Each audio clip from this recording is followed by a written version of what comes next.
Since August, another deadly outbreak of Ebola has been ravaging the Democratic Republic of the Congo, killing dozens. Health workers say new medicines and the development of a vaccine are making the job of treating Ebola easier. However, this outbreak is in the middle of a war zone where a decades-long battle continues. The World Health Organization says the risk that the disease will spread, even to neighboring countries, is very high.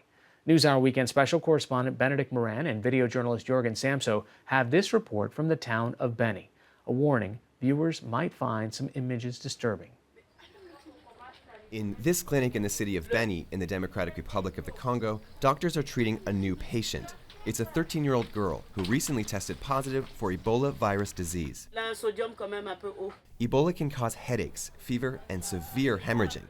Without treatment, it's nearly always fatal, so time is of the essence. I'm in the process of helping my colleague in the cube regulate the patient's IV drip. We are working together. I can help from the outside. Nearby are more patients. Janine in the white shirt and her two sisters have been here for 3 weeks. 7 members of their family are already dead.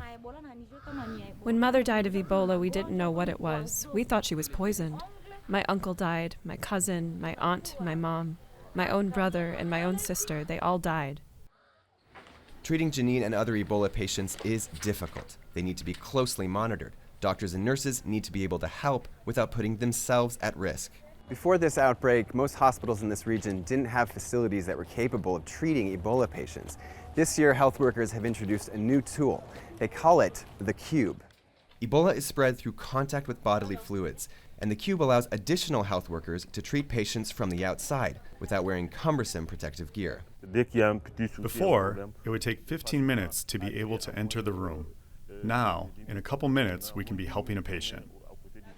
There are medical personnel here from all over: Congolese physicians, international humanitarian organizations, the World Health Organization, and others. Just a couple years ago, they could give no medicines for Ebola. This year, they're using new experimental drugs. Now patients can receive donated medicine within hours of being admitted. Because of the crisis, a Congolese and international panel of experts approved the use of the new drugs before they ordinarily would. The WHO calls this a paradigm shift. On one hand, you're incredibly nervous because not many people have given these drugs before and not many people have received them. But on the other hand, there's a sense of excitement and a sense of hope because for the first time we have something that we can use to directly fight against the virus. There's also a new vaccine. A 2015 field trial in West Africa found the vaccine to be, quote, effective. So though it too isn't yet fully approved by global health authorities, more than 15,000 people in this region have been vaccinated on compassionate grounds. The goal is to forestall an epidemic, one that could sweep the region and beyond. When a patient tests positive for Ebola, one of the first things health workers do is to track down everyone in their immediate environment. That includes family and friends, people who may have been in touch with the sick person who may be infected themselves. They're brought here to the central hospital, given a consultation as well as a vaccination. Health workers say it's crucial to make sure no one slips through the cracks. An Ebola response team made up of local and international health workers has put up checkpoints on major roads entering Beni. They take the temperatures of all going in and out of the city. They also make sure everyone washes their hands.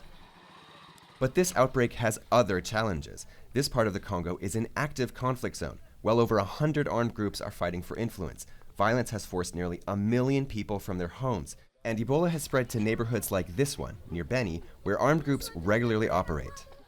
Less than a kilometer behind me in that forest, armed groups are fighting against the central government. And during periods of intense fighting, this area can be a no-go zone for health workers. While we were reporting from Beni, the perfect storm. This is the sound of anti-government fighters attacking Beni on the night of September 21st. They were stopped just a half a mile from the center of town. 21 people were killed, most of them civilians. As their bodies were brought to the morgue, civilian activists took their frustration to the streets, calling for the government and the international community to do more to stop the killings. We have called for a 2-day strike in Beni to demand that the central government does something about what's happening here. People are dying and they leave us here like we're animals. Just like the international community has deployed here to fight Ebola, they need to also fight to stop the massacres. Because of the unrest, vaccinations and the crucial tracking of suspected Ebola cases were called off. Streets, usually crowded with white government and World Health Organization vehicles, were empty. UN peacekeepers patrolled the streets. After last night's attack, international health workers and Congolese doctors have been told to stay inside. Patients in this hospital's Ebola ward are still receiving treatment, but all activities outside have been put on hold. Dr. Injaloko Tambwe is in charge of the Congolese government Ebola response. After a night like last night, health workers are exhausted, since there were shots fired all night. There are people who have never experienced that before, so you need to give them moral support so they can get back to work. He tells me that after years of fighting and neglect, mistrust of local and international institutions and authority runs deep. The Congolese government is criticized for not doing enough to make it safe. The UN is judged to be complicit in the massacres here and for not protecting the population except for a few battalions. And NGOs, people think they are here just to make money. Then there's politics. The Congo is set to hold presidential elections in December. That adds yet another degree of unpredictability. Since gaining independence from Belgium in 1960, the country has never known a peaceful transfer of power, and some populist politicians have spread conspiracy theories about the Ebola virus. This audio clip was broadcast over the radio. We want the Minister of Health to tell us the real origins of this Ebola outbreak. As long as we're not told its real origin, we'll have no choice but to believe that it was manufactured in a laboratory and then spread to the population of Beni. What have we done to deserve this? We're killed every day.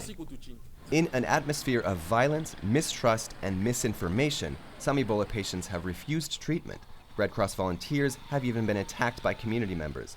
It all makes the already huge task of eliminating Ebola even more difficult.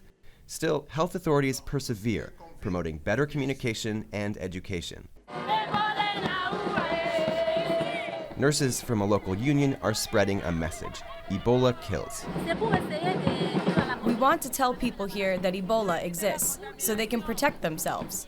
Posters are plastered across the city, and inside classrooms, children are given lessons on what's true and what's false.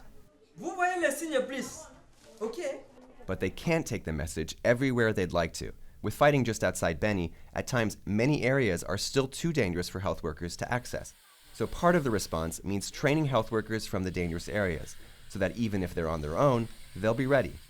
Here, the International Rescue Committee is teaching one nurse how to properly wear protective gear. Local health workers are the first line of defense. All of the sick people who arrive, they come here first. So if these nurses don't know how to protect themselves, they'll be exposed to the disease. And once they are exposed, there's a strong chance of being infected and of dying of Ebola. Back at the Ebola Treatment Center in Beni's Central Hospital, there's a moment of happiness. Today, doctors have the results of Janine's latest blood test. It shows there's no more Ebola. After 22 days near death, she's cured. Now she can go home. I'm going to tell others how terrible this disease is and encourage them to come receive care and get cured. Her two sisters will stay behind.